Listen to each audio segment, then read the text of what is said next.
Hi, and welcome to the Passionistas Project podcast, where we talk with women who are following their passions to inspire you to do the same. We're Amy and Nancy Harrington, and today we're talking with CinDi Lo. After 25 years in law and academia, assisting women during life transitions such as divorce and re-entering the workforce, CinDi created her own second act of writing and workshops for fellow Generation X women seeking to live their midlife with purpose and clarity through whentheclockstrikesmidlife.com.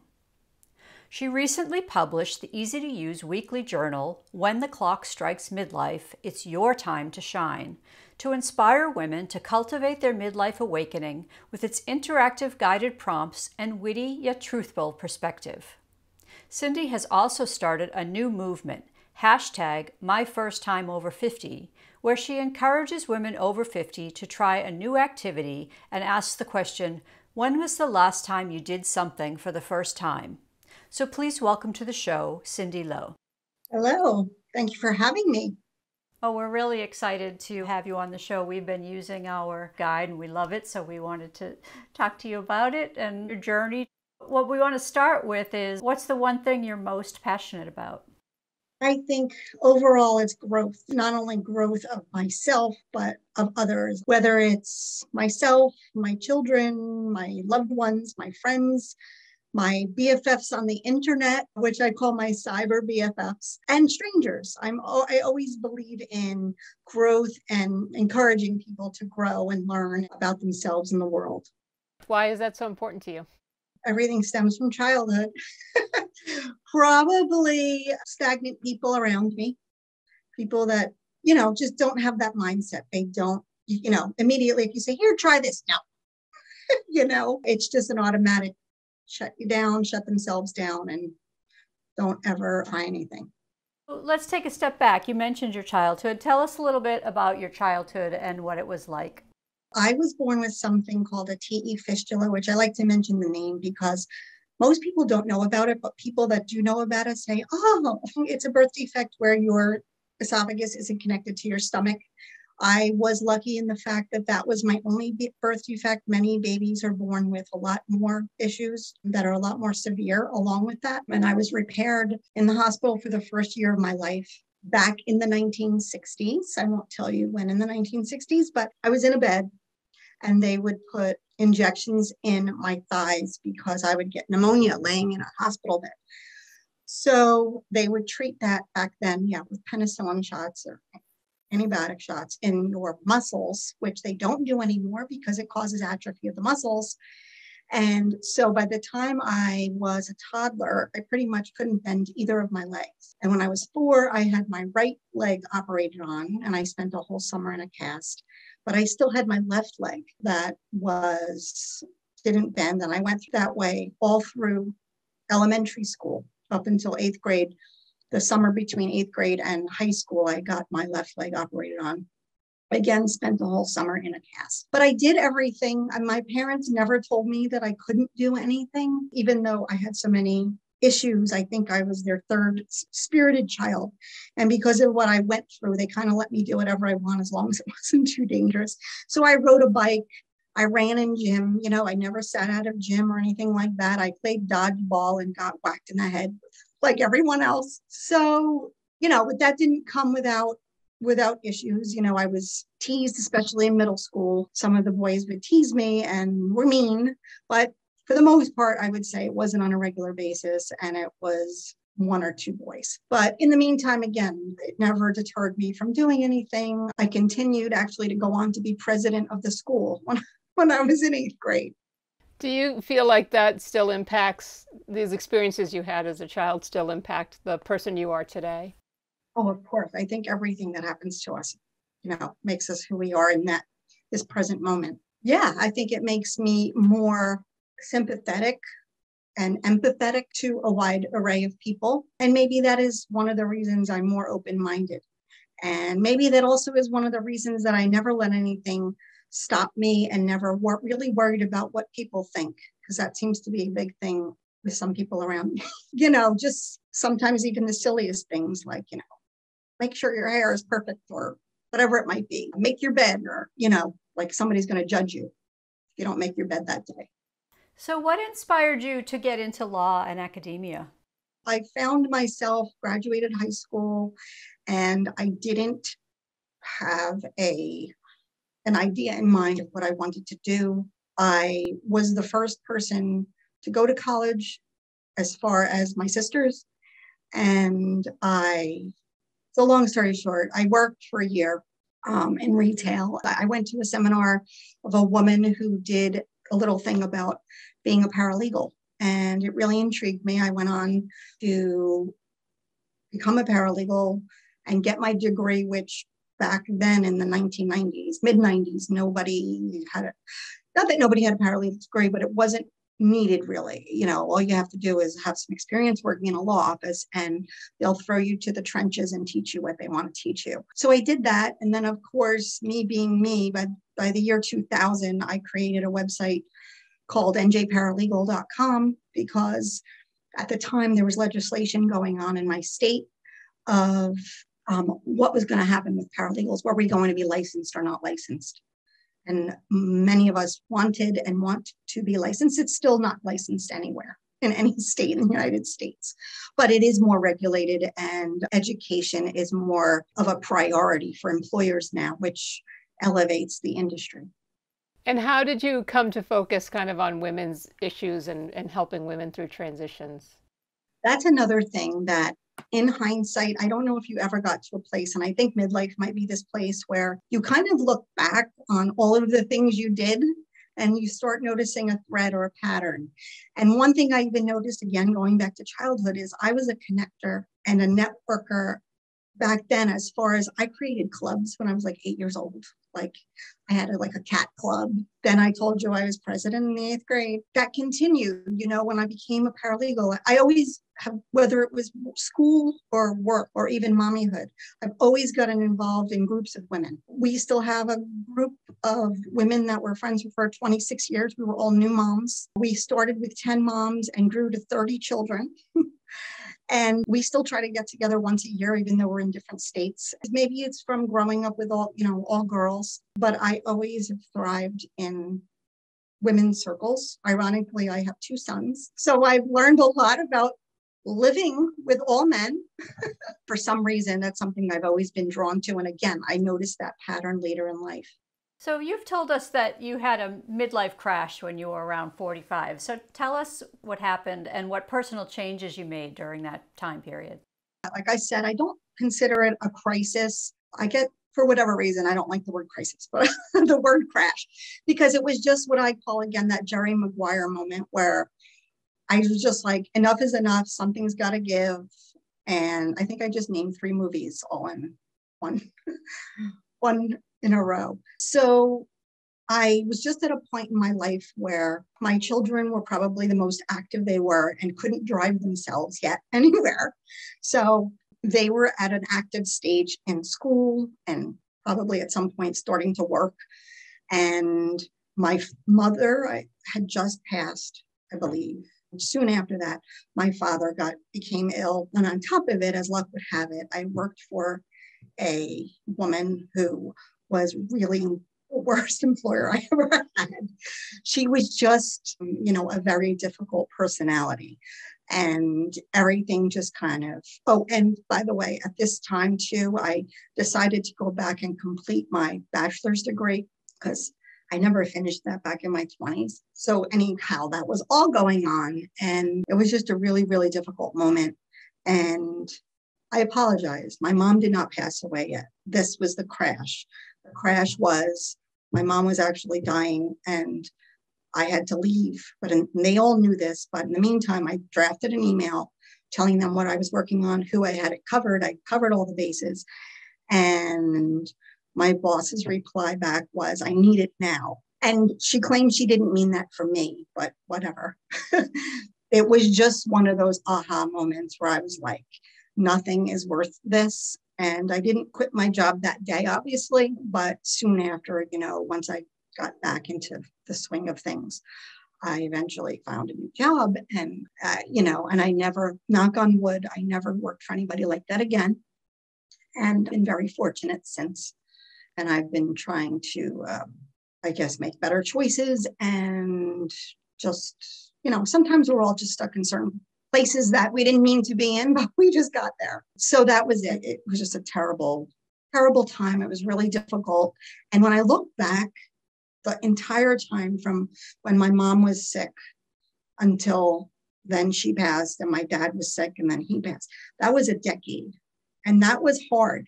I mean, it was, again, my sisters and I still talk about that. And it's, again, one of those things where you turn around and you're like, I have no idea how I did that. I have no idea how I got through it, how I still took care of everyone. So that's the other thing. I realized I'm taking care of everyone and not taking care of myself, which I think women do in general. And I also think at this point in life, you get to the stage where I can't do this anymore. I took care of everyone all this time. So it was just all around one of those aha moments. Something needed to change, and it had to start with me because everybody else was just continuing to do what they did, and I allowed it. So everybody else had to kind of step up and realize what I was doing, and they did. But, sometimes everybody needs an adjustment, including you. So what adjustments did you make besides getting a new job? And how do you today take care of yourself? I had to have a serious conversation with my husband, who's great and helps a lot and does a lot. But again, it was a really busy time. And he is also a glutton for punishment like me. And he always did coaching, and he couldn't just coach. He had to be like president of the football team, of the football organization. So we're both like that, which can be commendable, but it's difficult. And, I also always wanted to be involved in my child's education and the community and the school things. And, it was hard. I tried my best, and that's all we can do. So my husband got on board. My kids were pretty good again as well, but I had to just remind them of everything I was doing and everything. When you can, you need to try to help yourself or call dad. And it got to the point before my dad passed, the last 2 years especially, where my sister and I all were just running ragged. And we tried to balance that out as well, too, especially with one sister out of state. It's communication with yourself and everybody else in your life of what you need. And sometimes you don't even know what you need. And that evolves too. But the biggest thing at that moment was really, I think, making everybody aware of what's going on, because I don't think they see it, and nor maybe do I see it either. We're sometimes consumed in our own lives and everything we have to do, where we don't know what somebody else is doing or going through internally, or all the things that they juggle in a day. So now the way I care for myself is easier. So we moved after my youngest son went to college. We were in the Northeast, and my youngest son went to college. It came down to South Carolina, and we knew we were eventually coming down here. So he knew the area. And I think even though initially he was far from home, he felt comfortable because he knew the area already. And also knowing we would eventually be down here. So lo and behold, after the real estate market opened up finally, we got down here a little bit later, about a year later than we expected, but that's fine. I think everything happens for a reason. And here we are. So we're 600 miles south. And so that has afforded me to live a little bit of an easier life, as far as I don't have to work full time. I do have a part-time job that I really enjoy. Ironically, pretty much all of us in the office have New Jersey roots. So that was fortunate there, as far as, feeling comfortable and feeling at home. I will also confess I'm not a morning person, so I picked my hours, which are 12 to 5. So, I still get up in the morning. I have a puppy now. Well, she's not a puppy anymore, but I have a doggy, and we go to the beach and take walks in the morning, or we go for coffee, and she's my little buddy. And I'm just that type of person. I need at least an hour where nobody talks to me in the morning. That honestly might sound silly, but that makes me a much happier person, and not that rushing. And, in between mornings and nights and weekends, I fill in with my blog and my book and all the other things that I do. But that to me is still luckily a passion of mine. So I don't look at that as working. I enjoy doing it. Some people don't get that. They're like, oh, you're working on your blog again, or, oh, it's Saturday. I don't look at it that way. I look forward to doing it, believe it or not. So my life has really improved where I was able to create more of what I love in my life. And then sharing that and encouraging other women to do that was really important to me because it's true. I feel like I needed, and a lot of other women need, basically a free pass to tell them that they can do what they want or that they can create the life that they want. And granted, it's much easier for some than others, but to a certain extent, we need to try to do that for ourselves, even if it's just stealing a little bit of time here and there. Oh, I forgot. The biggest thing I went back to and what I changed in my life was I went back to writing. I went back to my first love, and I never realized what an outlet that was for me because I stopped my personal writing. I still did some writing as a paralegal and also on my paralegal blog, but that was more technical and industry related, and it wasn't personal writing. So that is really what I think got me out of my midlife crash slump at the time. It was definitely one of the things that really, really helped me. And again, going back to things I loved as a child. We're Amy and Nancy Harrington, and you're listening to the Passionistas Project podcast and our interview with CinDi Lo. To read her blog, find out about her workshops for Gen X women, and get a copy of the weekly journal, When the Clock Strikes Midlife, It's Your Time to Shine, visit whentheclockstrikesmidlife.com. And follow CinDi on Instagram at whentheclockstrikesmidlife to share your hashtag for the first time over 50 adventures. If you're enjoying this interview and would like to help us to continue creating inspiring content, please consider becoming a patron by visiting thepassionistasproject.com/podcast and clicking on the patron button. Even $5 a month can help us continue our mission of inspiring women to follow their passions. Now here's more of our interview with CinDi Lo. Let's talk about you going out and sharing this with other women. You started the Midlife on Purpose Planner, so tell us what that is and why you created it. Okay, yes. So again, it's a tool to encourage women to do different things, to think outside the box, and actually even plan what you're going to do. I'm not saying that you need to plan every moment of your life, but sometimes, and I'm still a perfect example of this, I forget to have fun and to plan things that I've been meaning to do for the past 3 years. You know, I live here, and there was, of course, you have so many things you're going to do when you do something new, and I've done some, but there's still, some things that aren't even, far away, or I just say, oh, I'm going to do a day trip here, or I'm going to go to this zoo or museum. And, some things I still haven't gotten to. And that's okay, but it's just a little bit of encouragement. And then I found that women really loved it during 2020, as you can imagine.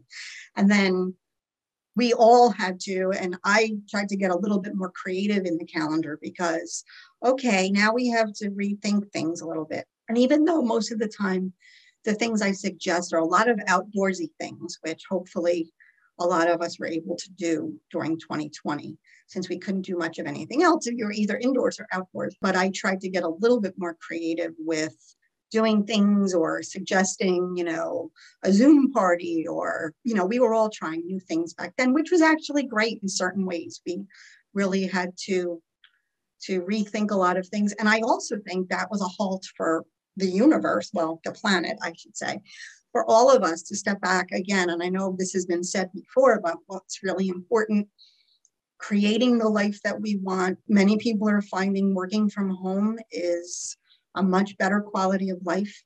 My sister had that 1-hour commute each way in New Jersey traffic, and I know California is the same way.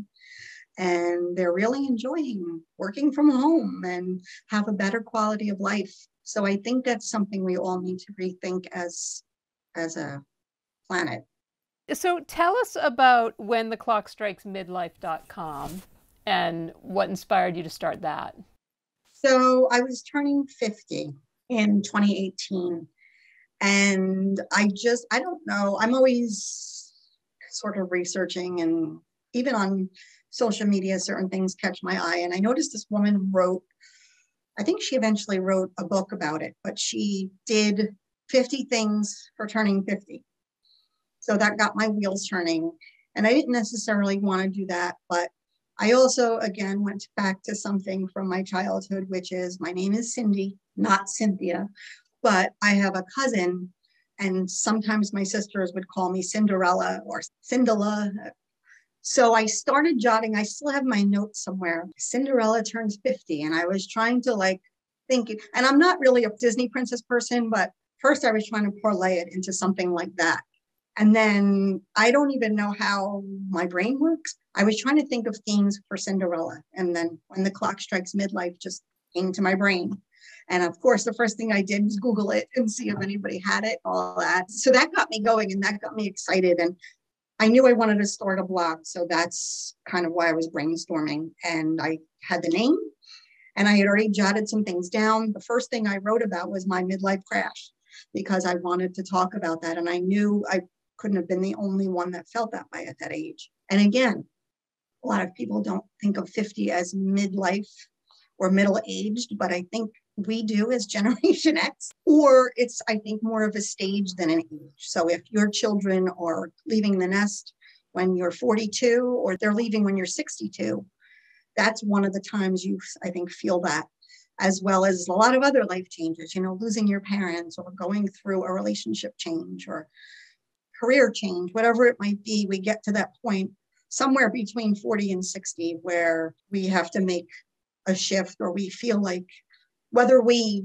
wanted the shift or not, something happened to kind of make that change. And I think that it's amazing that I feel that our generation is really changing the changes. Not only all the women we see in the political arena and celebrities in the corporate arena, authors, and you two wonderful women, in entertainment and everything. I mean, you name it. We really are shining these past few years, and I think that's only going to become more. I know that women entrepreneurs are starting more businesses than any other group combined over the past 2 years. So I just feel that it's just a thing, and somehow I feel it's sort of that brought us all together, but it's almost like build it and they will come. And I feel like that happened with our generation and this point in our life, because a few years ago, I had somebody tell me, also another entrepreneurial woman, but in a completely different industry. And she was like, first of all, I don't like the name midlife.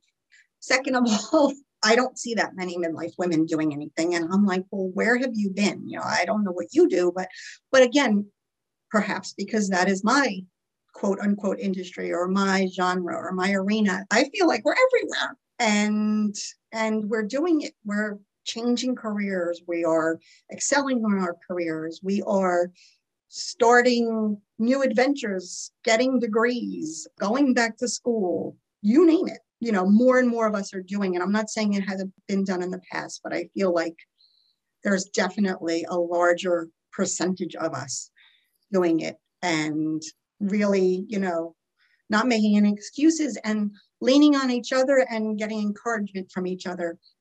Even if you don't necessarily know someone, you would just be inspired by someone who has done something and you think, hey, I could do that, or that's really cool, So what do you hope women take away from reading your blog? Well, first and foremost, that they're not alone. And some of the thoughts that they have had or the things that they have gone through, other people have gone through. Well, at least I know I've gone through. And again, little bits of encouragement. That's how I started with my quotes. In my blog, I would always input little pieces of encouragement, which actually many I got pulled out of my old writings from when I was young. So they're not alone, encouragement, and just finding ways to create the life that you want, even though, nobody's life is ever going to be ideal. But if you can input certain things in your life that really bring you joy, it doesn't have to be a lot of things. It doesn't have to be expensive. It doesn't have to take a lot of time. But whatever they are, it really, really fulfills you. And it makes such a difference in your life and bringing some of your joy, fulfillment, and power back. So tell us a bit about the workshops that you do with Gen X women. Okay, well, thanks to 2020, I haven't done one in a while. Actually, right before COVID, I did a vision board workshop. an in-person, and then I did a virtual one. So yeah, so one of the things that I do is a vision board workshop. And I've always loved vision boards when I first learned about them, probably close to 10 years ago. And again, this was all part of my midlife awakening and learning new things and doing things to grow. And at the time I was going to yoga, which I'm limited with my physical abilities, but I always just do what I can. And I still love yoga more for the relaxation part of it. So they were having a vision board, little class one day. And I went to the vision board class and I fell in love with that. And I've been doing them ever since.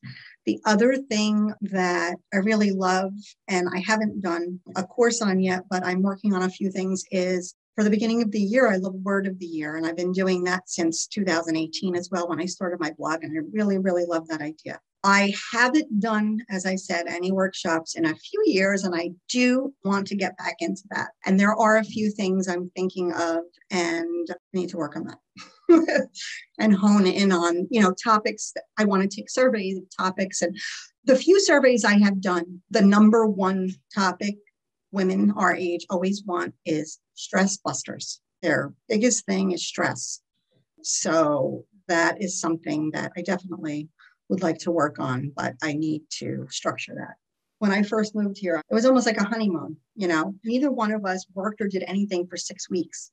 And we were still an empty nest at that point before 2020 hit, and we had one back in the nest. So, we first moved down here, I just felt so free and relaxed. We were going to the beach, going out to dinner, and it was lovely. And now that, life happens again, and you just start getting involved in life again. And just recently I was like, okay, we're here 2.5 years. I think I need a vacation now. So somehow it creeps back in, but you have to try to do the best you can to manage it. But I also think it's part of living life. For most women like us, I think that we are blessed to be busy and stressed with things, for the most part, that we're creating, and we are hopefully enjoying and doing work that we love and with people that we love. So it's a catch-22. And how sometimes they say, change your language, don't say, I have to go to work, I get to go to work. So a lot of that is mindset as well. So while we're on the subject of stress, tell us about your Facebook group, Let's De-Stress Gen X. Funny that you said that, because just a few days ago, I actually closed that group, but I'm doing everything on the main page now because I was trying to post in too many places. As you can imagine, it was just, I was trying to do social media and that, and there wasn't actually that much interaction. So I decided to just put it on the main page, which I knew that at least there was some interaction there, and I had a decent amount of followers involved. So yeah, so what I'm working on in 2020 as far as the mission of whentheclockstrikesmidlife.com and its platform is midlife wellness, mind, body, and soul. So every day during the week, I try to post something. It might be a blog, or it just might be, an inspirational quote or a product or a book of something that is going to help us. Mind, body, or soul. It's going to nourish you in one way or the other, and hopefully get some value out of it. I know if I recommend certain things like a book or even something as silly as a water bottle sometimes, I'm not saying I'm becoming the new Oprah, but I do feel that people respond to that. And once they get to know you and like you and your work, they're more responsive to that. So I enjoy doing that. Again, I've always been a connector. And I found too, my friends are that way with me. I think for whatever reason, people believe what I say, or they appreciate my point of view, I guess. So yeah, so that's a work in progress, but that's what I'm focusing on for 2022. And you know how it is, you're always pivoting and figuring out what works. And on top of that, what you're enjoying doing. Sometimes you try something and it's not working, or you're not really enjoying it. So you have to pivot the other way. So what inspired you to pivot and write your weekly journal, When the Clock Strikes Midlife, It's Your Time to Shine? Over time, more recently, of course, some of my friends were like, when are you going to put these quotes in a book? So what I started to do was actually before I even started the blog, and you two know this because I did the Passionista Summit and did a recording, but I've always been secretive about my work. So I didn't write for 25 years. And then when I did, I still wanted to be secretive about it. So the way I encouraged myself to do it was I went back to my writings from 20, 25 years ago, some of them even longer. I wrote some short stories and things, or even poems. And some of the things I just thought to myself, well, I'm not going to write a book or a novel today. So let me just take some of these lines and make them into quotes, because I think some of them are cute and they're good and they're inspiring. And again, I was started to think along the lines of eventually starting a blog. So what I did was I took some of the quotes and I took some of my nature photos and I put an app on my phone and I took the quotes and I put them on the photo and I created what they call quotographs, which I did not create that word, but it is a word. And that's how I started. And I started posting them on my personal Facebook page. And, friends and family were like, oh my God, you wrote this, and that kind of thing. So that gives you a little bit of encouragement. And then eventually, within that year, less than a year, by November, I started the blog. But that was kind of how I came out to my writing career and decided to share it. Then when I started the blog, I started putting these little quotes, original quotes in my blog that had to do with whatever my blog post was about at that time. And people seemed to really appreciate them. And I also used the quotes on social media to promote the blog posts and things like that. So people got to really like them. And 2020 was really, of course, one of the years where I was like, okay. And as many of us have said, the universe all gave us a stop sign. And it's like, okay, are you going to do this now or when are you going to do it? So I decided to try to figure it out and I put it all together. I hired someone through Fiverr to format it. I put all the information together. I sent it to her after a few back and forths and editing. We had a format. The other thing is I used to meet friends through my children. Now I meet them through my dog. So I made a friend at the dog park.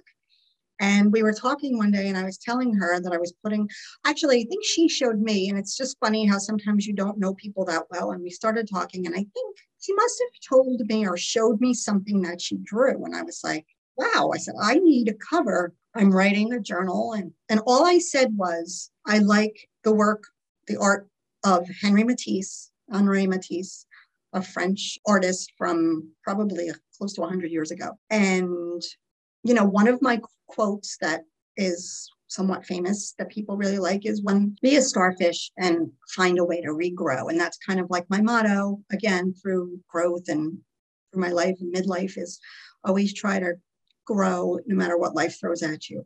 So she didn't say anything. And about a week later, she showed me the cover that you're looking at, that you have now, just the way it is, except for I had her add by CinDi Lo at the bottom.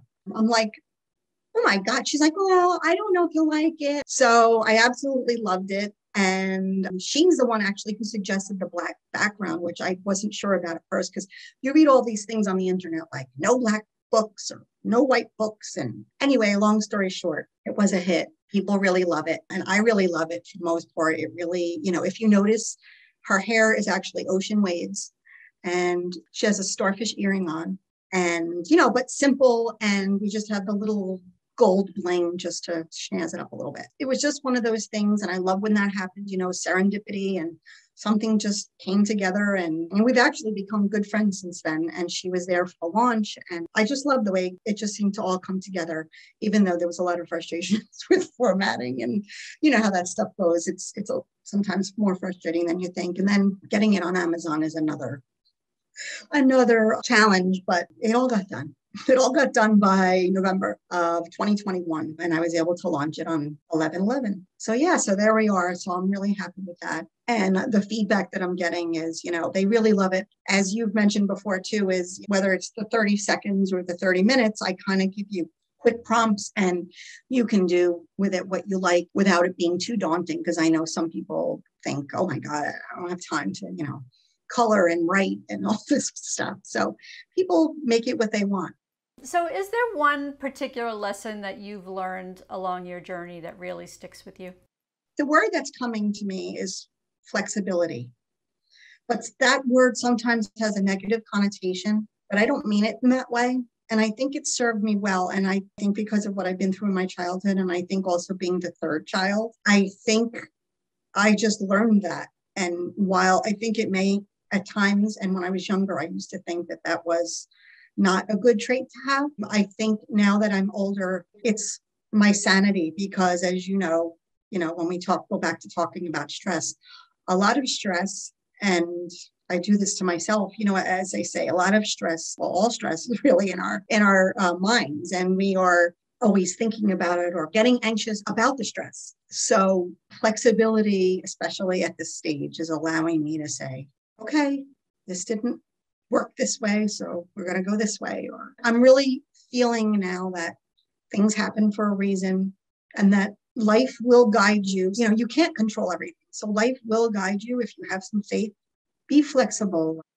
Thanks for listening to the Passionistas Project podcast and our interview with CinDi Lo. To read her blog, find out about her workshops for Gen X women, and get a copy of the weekly journal, When the Clock Strikes Midlife, It's Your Time to Shine, visit whentheclockstrikesmidlife.com.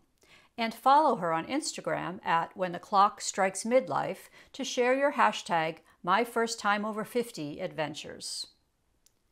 Please visit thepassionistasproject.com to learn more about our podcast and subscription box filled with products made by women-owned businesses and female artisans to inspire you to follow your passions. Get a free mystery box with a 1-year subscription using the code SUMMERGOODIES. And be sure to subscribe to the Passionistas Project podcast so you don't miss any of our upcoming inspiring guests. Until next time, stay well and stay passionate.